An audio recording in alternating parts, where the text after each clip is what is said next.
Chapter 3. Here, the author treats the law of attraction like a genie, where the genie never asks or questions your wishes and desires, whether they are good or bad. He just simply follows your commands and fulfills your wishes. So how do you use this secret? Here, the author makes it a 3-step process, where the first step is to ask. You need to be crystal clear with what you're asking and what you desire. You need to send out strong frequency to the universe about what you truly desire, and this frequency needs to be well specified. The second step is to believe. Many of our desires are unfulfilled because we don't exactly back our thoughts with immense faith. And if you don't believe in your thoughts, then who else will? You need to believe that whatever you're asking will be fulfilled in future and validate with determination.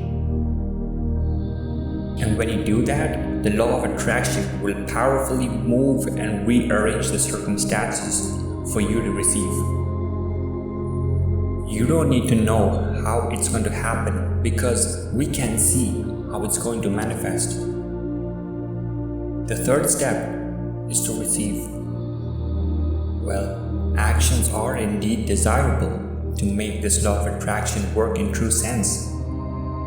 These actions are treated as work with tremendous efforts.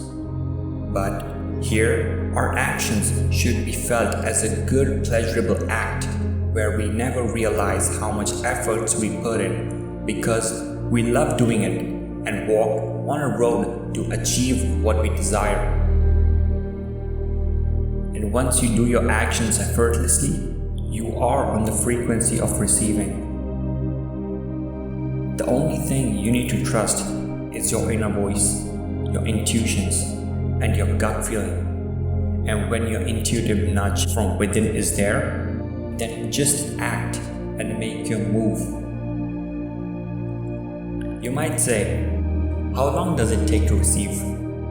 Well, as Einstein said, time is relative and the universe loves speed.